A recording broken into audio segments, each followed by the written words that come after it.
Dink jy dis moontlik dat iemand vir Jesus persoonlik kan ontmoet, maar dan tog nie gered of genees word nie? Dink jy dis moontlik dat mense by 'n geestelike byeenkoms die teenwoordigheid van die Here kan ervaar, maar dan gaan hulle tog leeg in hulle harte huis toe? So naby aan Jesus gekom en tog ook so ver van hom afgebly. In Lukas 7 vers 36 vanaf lees ons van Simon, 'n fariseer wat vir Jesus vir ete nooi. Hoekom hy vir Jesus genooi het, weet ons nie. Maar dat dit nie uit vriendelikheid was nie, dit raak baie gou duidelik as ons in vers 44 sien dat Simon nie vir Jesus met enige Joodse gasvryheid ontvang het nie. Hy het nie eens Jesus se voete gewas soos wat dit die gebruik was nie. Dit lyk dus duidelik dat Simon vir Jesus met bybedoelings genooi het.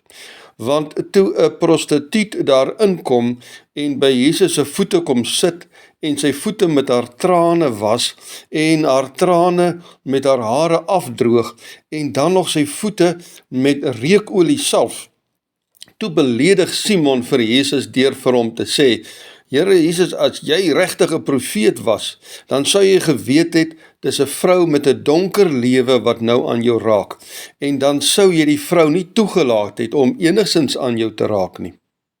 Want sien, dit was daardie tyd die wet van die kerk, dat mans nie aan sulke vroue mag raak nie, wel, veral nie in die openbaar nie.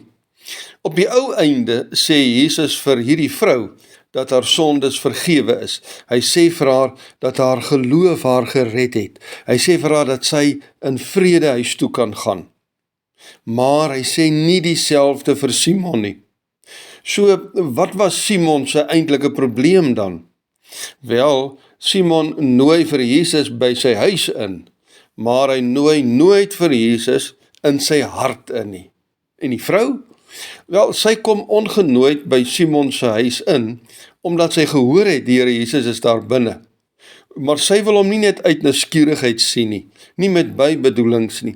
Sy wil nie net vir die wêreld wys, kyk, ek was ook daar by hom nie. Nee, sy kom met haar hart, want sy het Jesus in haar hart nodig. Ou Simon dink almal in die buurt kan mos sien hoe voorbeeldig en hoe heilig hy lewe. Hulle kan mos sien hy's 'n goeie mens. Hy nooi selfs vir Jesus na sy huis toe. So almal sal kan vertel hoe heerlik dit daar in sy huis gegaan het. Maar hy nooi nooit vir Jesus in sy hart in nie. Sy hart bly geslote. Sy hart bly hard. Dit word duidelik wanneer hy so neerhalend en veroordelend oor hierdie vrou praat. In hierdie gebeure sien ons hoe maklik dit is om Jesus wel persoonlik te ontmoet, maar tog nie gered, genees of vernuwe te word nie. So naby en tog ook so ver. Maar ons sien hier ook hoe graag Jesus in die mens wat na hom smag se hart wil inkom. Hy trek in hierdie vrou se hart in. Hy veroordeel haar nie, hy verstoot haar nie, en hy sê haar ook nie sleg, soos hierdie ou kerkmens Simon gedoen het nie. Nee, hy neem intrek in haar hart, hy vergewe haar, hy genees haar diepste seer, en hy herstel haar waarde as vrou. Sien, om die kerk en selfs Bybelstudies en selgroepe in jou huis toe te laat, beteken nog nie dat jou saak met die Here reg is nie. Eers as jy jou hart vir hom oopmaak, eers as jy jou ou lewe op sy voete kom uithuil, sodat hy jou kan seën met 'n nuwe hart en vir jou 'n nuwe lewe gee, eers dan het jy die Here Jesus regtig ontmoet, en eers dan word jou lewe volgemaak, heel gemaak.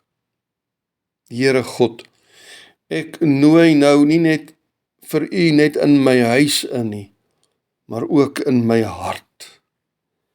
Amen. Baie dankie weer eens vir die saamluister. Mag die Here Jesus lewendig in jou hart leef.